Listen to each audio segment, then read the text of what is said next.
Arsenal peut-il être champion d'Angleterre cette saison? J'espère que tout le monde va bien, ravi de vous retrouver aujourd'hui pour une nouvelle vidéo. On va se régaler, on va parler Premier League, on va parler des Gunners. Bon, je vais pas vous mentir, on peut très vite penser qu'Arsenal ne sera pas champion cette saison. Les raisons sont multiples, trop de concurrence en Premier League, une intensité trop dure à tenir jusqu'à la fin de la saison, ça fait que 4 matchs, comment on peut tirer des conclusions aussi rapides?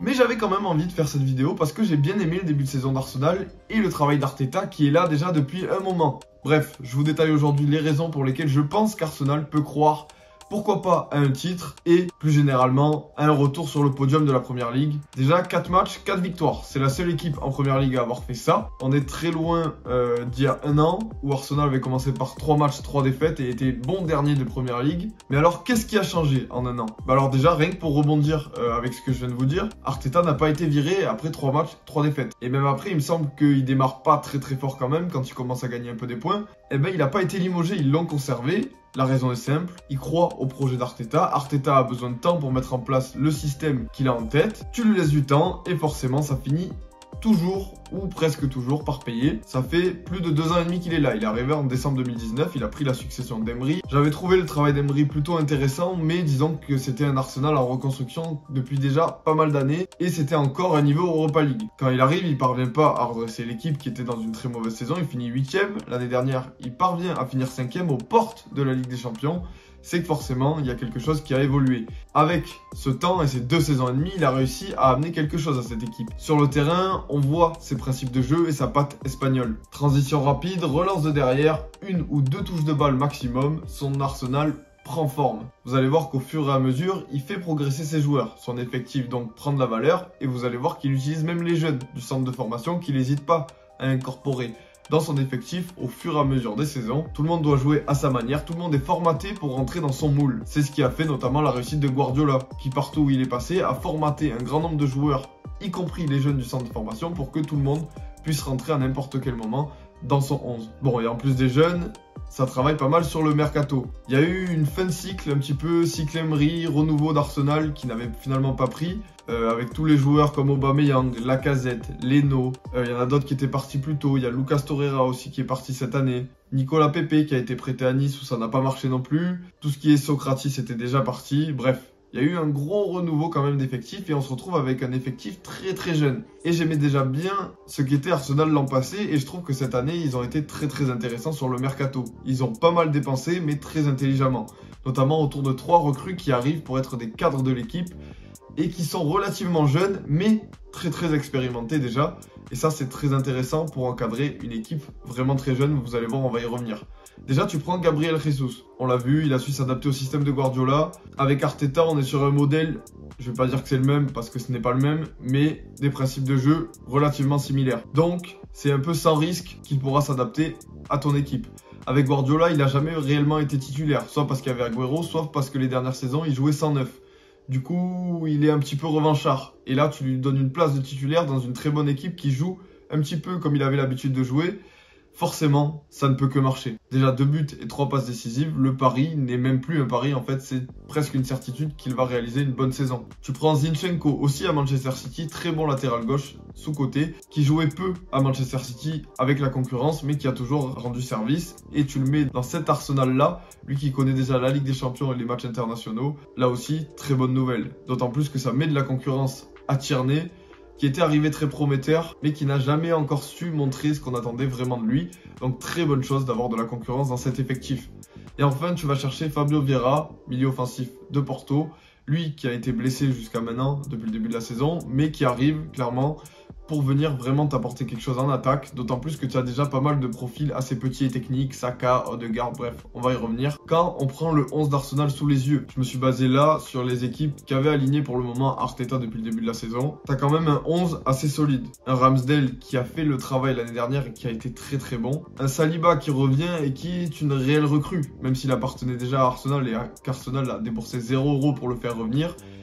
Le niveau qu'il a montré l'an passé avec l'OM, je suis bien placé pour en parler. Je peux vous dire que c'était du haut niveau à confirmer par contre. Et c'est un super défi pour lui que de jouer cette année avec Arsenal en Première Ligue et de faire une saison complète. Le début de saison se passe pour le moment très bien. Son association avec Gabriel reste peut-être le seul bémol de ce 11 où je trouve encore Gabriel un petit peu tendre parfois, même si ce week-end il s'est bien rattrapé après avoir fait une belle boulette sur le premier but. C'est lui qui donne la victoire aux Gunners. Sur les côtés, je vous ai déjà parlé de Zinchenko. Là, il a utilisé Ben White sur le côté droit. Petit gabarit, déjà recruté par Arteta l'an passé. Ça s'adapte parfaitement à son 11 et il peut aussi le faire jouer en centrale, vous allez voir. Pour le coup, l'expérience, elle arrive au milieu de terrain où tu as un Xhaka, un Partey qui sont au club déjà depuis quelques années et qui sont clairement les plus vieux de cet effectif. À seulement 29 ans, c'est que l'équipe est très très jeune. Parce que oui, devant, ça reste encore très jeune, même si Odegaard a déjà connu plein de clubs et plein de saisons professionnelles. Je crois qu'il a que 23 ou 24 ans. Saka, c'est très jeune, Martinelli aussi. Et t'ajoutes à ça un Jesus qui arrive pour être un des cadres de cette équipe. L'équilibre est parfait. Devant, on a de la fougue, des joueurs petits gabarits, fins, techniques, qui vont lâcher la balle très vite, qui vont pouvoir percuter et amener de la folie et des ballons à Jesus. Des profils très techniques qui peuvent permuter à tout moment. Voilà, je trouve l'équipe très bien construite pour le système d'Arteta, c'est parfait. Et là où c'est très très intéressant, encore plus que l'an passé, c'est que tous les postes sont doublés, vous allez voir. Bon, ils sont allés chercher un gardien que je ne connais pas. J'espère que Ramsdale ne se blessera pas. Je n'ai aucune idée de qui est Turner. Je crois qu'ils sont partis le prendre aux États-Unis. Bon, en centrale, vous avez vu qu'il y a Ben White qui peut jouer. Il y a Holding aussi. Vous avez un latéral droit, Tomiyasu, je crois. Latéral droit japonais aussi, qui sont allés chercher très prometteur. Il reste Cédric Soares. Au milieu, il y a l'expérimenté El Neni aussi, qui va faire pas mal de bien, qui joue de temps en temps. Il y a un petit jeune Lokonga, lui que j'ai pas trop vu pour le moment, mais a priori c'est très prometteur, sa valeur marchande elle est dingue déjà pour son âge. Et puis devant, on s'ajoute à cette équipe donc Fabio Vieira qui vient pour être limite titulaire dans cette équipe. Je sais pas à quel poste il compte le mettre encore, mais en 10 t'as déjà Smith Rowe qui rend de très très bons services à Arsenal pour son jeune âge, plus Odegaard. Et puis tu complètes cet effectif sur les côtés avec Nelson et Marquinhos. Marquinhos, je crois qu'ils sont allés chercher cet été deux jeunes ailiers bien rapides qui percutent très bien, qui vont rentrer un peu dans la rotation et qui vont surtout apprendre aux côtés des autres. Il faudra voir s'il n'y a pas trop de blessures. Logiquement, cet effectif est extrêmement bien bâti. Je ne sais pas s'ils vont aller chercher encore un joueur d'ici la fin du mercato. Je sais qu'Hector Bellerin a le chemin pas mal bouché en arrière droit, donc il devrait partir d'Arsenal. Les négociations elles durent depuis un moment je crois avec le Betis. Et le dernier joueur qu'on n'a pas mentionné, c'est devant la doublure de Jesus, Nketiah qui avait fait pas mal de bien la saison passée, qui est encore très très jeune, qui va avoir du temps de jeu.